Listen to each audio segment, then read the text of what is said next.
যদি আমাদেরকে প্রশ্ন করা হয়, সবাই কি করছে একটু ভাবেন, যে আমার জীবনের সবচেয়ে মূল্যবান জিনিসটা কি? আমার জীবনের সবচেয়ে মূল্যবান জিনিসটা কি? উত্তর কি হবে? সময়। উত্তর কি হবে? সময়। যদি এটাকে আরেকটু গভীরভাবে বলা হয়, তাহলে উত্তর হবে মনোযোগ।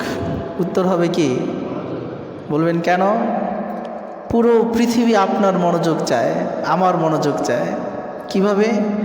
মসজিদে আসছেন, খতিব সাহেব মুসল্লিদের মনোযোগ চায়। বাসায় গিয়েছেন, ওয়াইফ স্বামীর মনোযোগ চায়। সন্তানের কাছে গিয়েছেন, ছেলে মেয়ে পিতা মাতার মনোযোগ চায়। স্কুলে গিয়েছেন, টিচার স্টুডেন্টের মনোযোগ চায়। ফেসবুকে ঢুকেছেন, ফেসবুক আপনার দর্শকের মনোযোগ চায়। খেলার মাঠে গিয়েছেন, খেলোয়াড় সমস্ত দর্শনার্থীদের মনোযোগ চায়। অর্থাৎ পুরো পৃথিবীর মার্কেটিং সিস্টেম চলে মনোযোগের উপর। আপনি মনোযোগী, আপনি ভালো শিক্ষক। আপনি মনোযোগী শ্রোতা, আপনি ভালো মুসল্লি। আপনি মনোযোগী ছাত্র, আপনি ভালো স্টুডেন্ট। আপনি মনোযোগী শিক্ষক, আপনি ভালো টিচার। আপনি মনোযোগী আলোচক, আপনি ভালো একজন মুফাসসির। মনোযোগ ছাড়া পৃথিবীতে কেউ সফল কাম হতে পারে না। এজন্য পবিত্র কোরআন আল্লাহ পাক বলেন, قد أفلح المؤمنون الذين هم في صلاتهم خاشعون।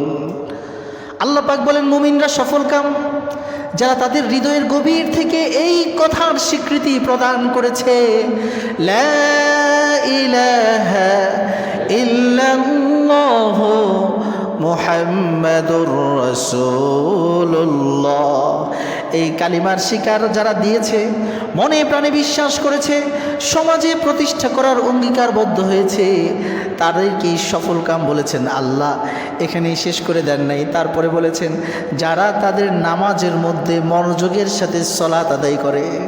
খুশু খুজুর মূল কথা হলো মনোযোগী নামাজওয়ালা। মনোযোগী কিওয়ালা? নামাজওয়ালা। যদি অনেকে বলে ধ্যান, আরে ধ্যান কখন আসবে? মনোযোগ থাকলেই ধ্যান আসবে, মনোযোগ না থাকলে ধ্যান আসবে না। ধ্যান মানুষ কেন করে? যে কোনো বিষয়ে মনোযোগ তৈরি করার জন্য।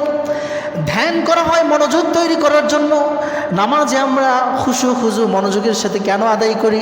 কারণ নামাজে আমি আমার রবের সাথে কথা বলি। আমার রবও চান যেন আমি নামাজের মধ্যে মনোযোগী হই। যদি আমার নামাজের মধ্যে মনোযোগ সংযোগ হয়ে যায়, যদি আমার নামাজ মনোযোগী নামাজ হয়ে যায়, রব্বুল আলামিন বলেন সেই বান্দার অন্তরটাকে আমি রব্বুল আলামিনের মহব্বত দিয়ে ভরপুর করে দেই। ভরপুর করে দেন কে? আল্লাহ পাক। যাক, তাহলে আমি সংক্ষেপে এটাকে ব্যাখ্যামূলক দিলে অনেক বড়, শুধু এতটুকুই বলি যে পৃথিবীর সবচেয়ে দামি সম্পদের নাম কি?